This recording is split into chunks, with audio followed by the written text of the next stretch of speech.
Welcome to the Farming Without the Bank podcast, the show with a no BS approach to money, hosted by a farm strategy expert and authorized IBC practitioner. Join us as we get real and expose the flaws of traditional financial institutions in order to help farmers take control of their finances, create peace of mind, grow their wealth, and leave a legacy. Now, here's your host, Mary Jo Irmen.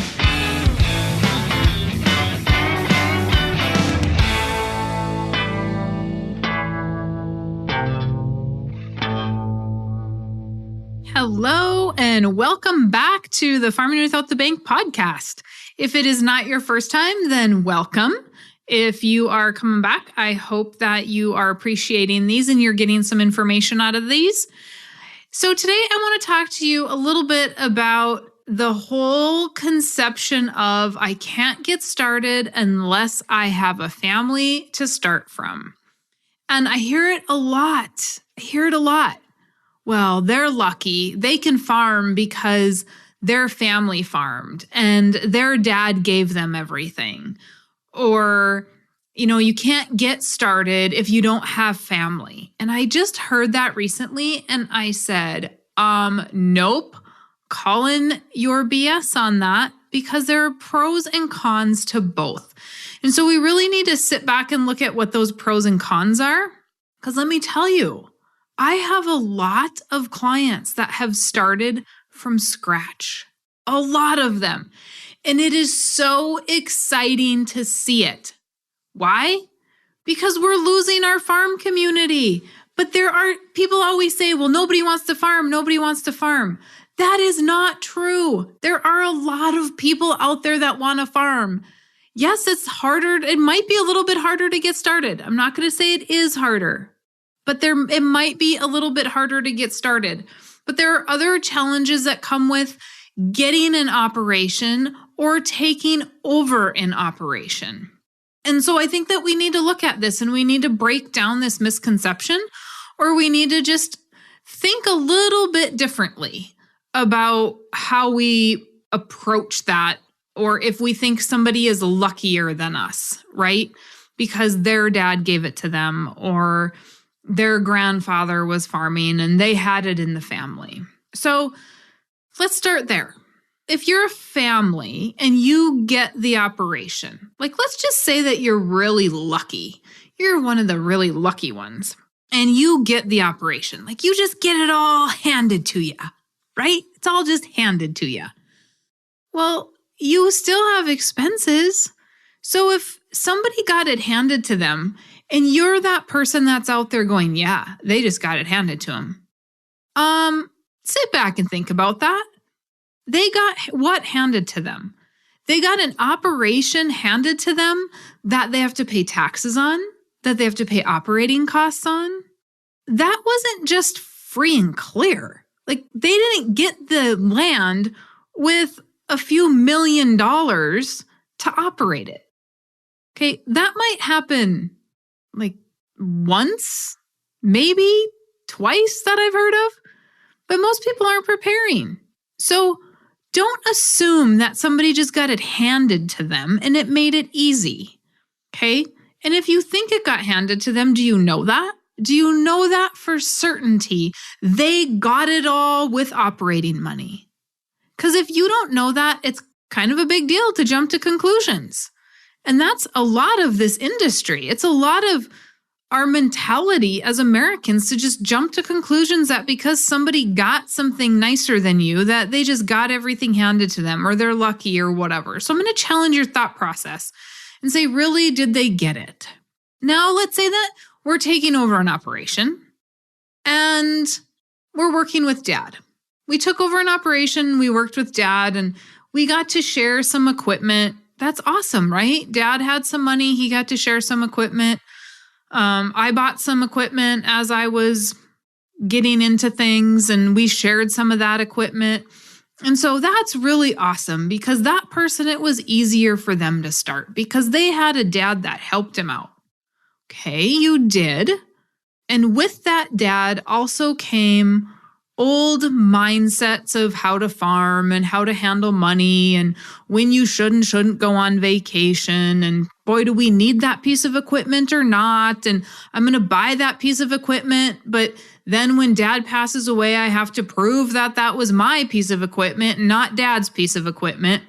And now I'm farming dad's land. And boy, I hope that I get it. Or do I have to buy out the siblings? And so we can sit back and go, boy, that's easy to start if you have somebody to help you. Little bit of help? Yep, I would have to agree. But with that came some preconceived notions, some family fighting, most likely, lots of emotions that have to be dealt with. We most likely have mom to deal with. We have siblings to deal with. We have some sweat equity that wasn't accounted for upon somebody's death. So it's just not that easy, is it? Because if we started from scratch, we wouldn't have any preconceived notions. We wouldn't have anybody telling us that we can't do this because it's never been done that way. We wouldn't have anybody telling us we have to buy land again. The sweat equity we put in it starting from scratch is ours. We'll get something for that, hopefully, if we ever sell it. But if you take over an operation, you've put that sweat equity in and you have to buy it out from the siblings in most cases. So what would be easier? There's no emotions.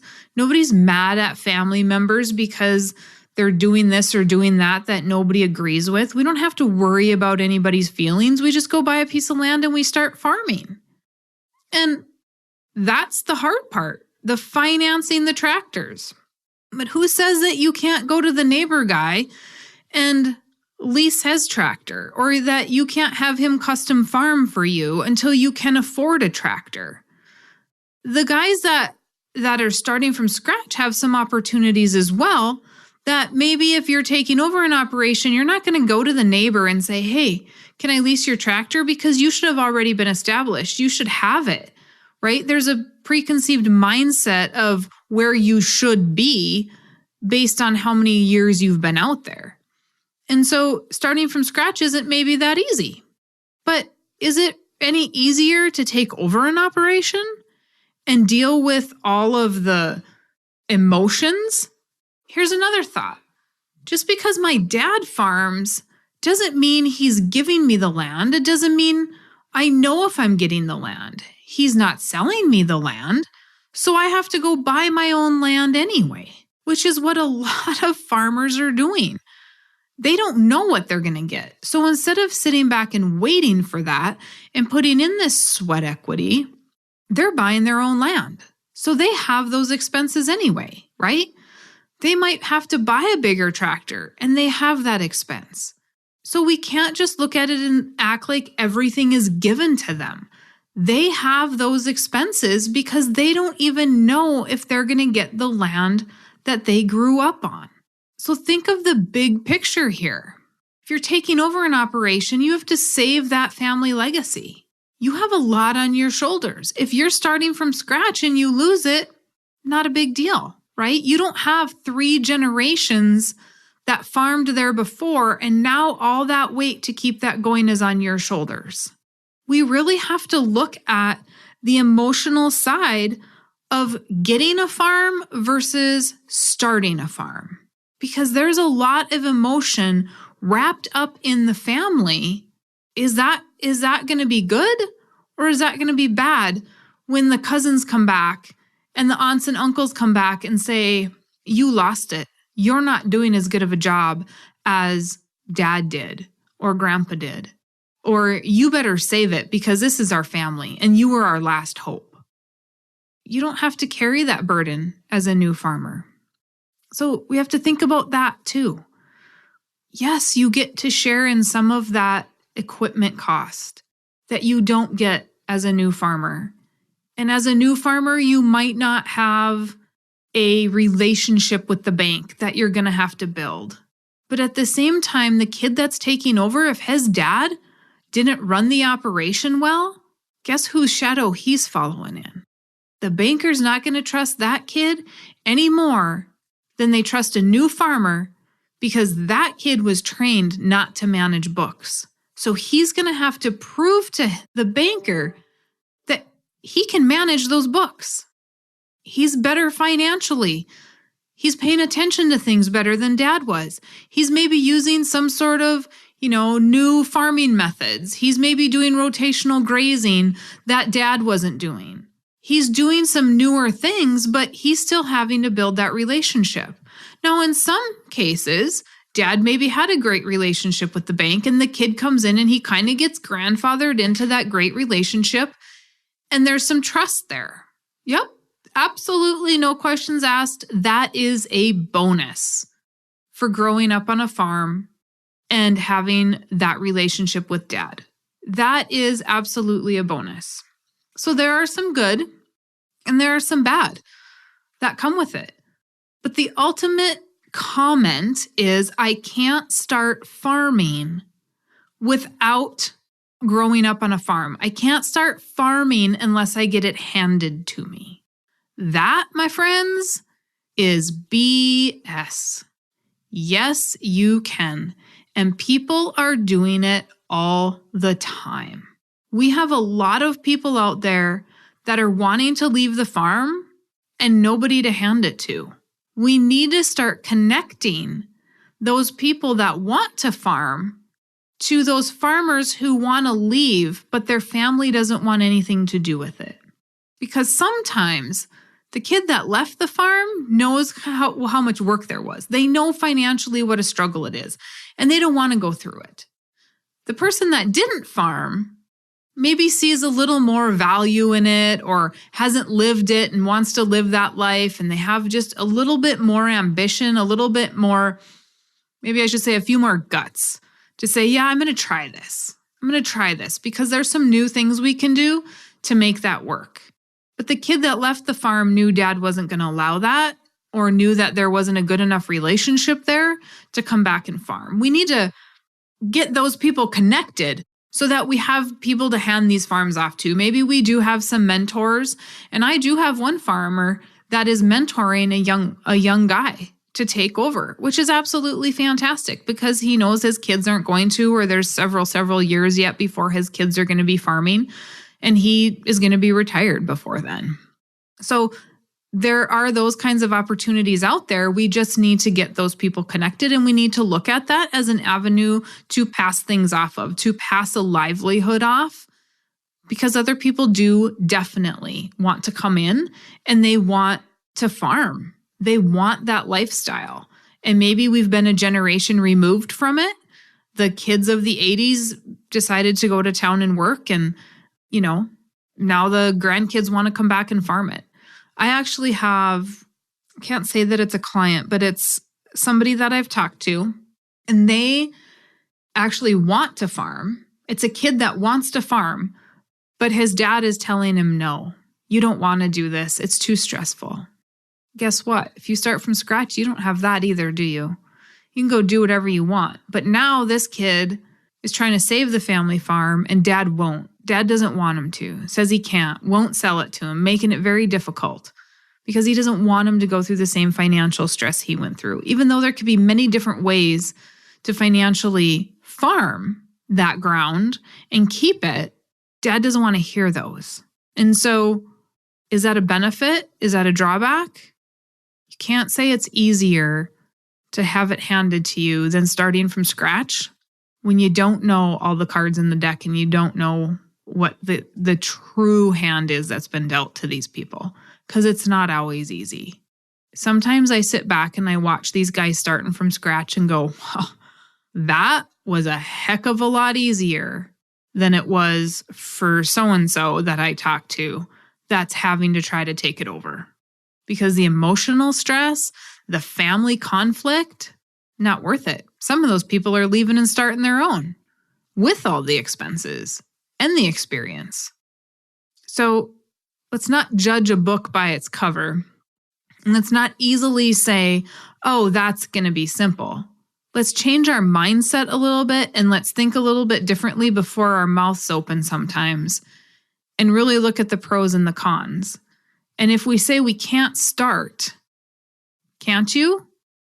Or do you just not want to bad enough? Because if you want to, you will.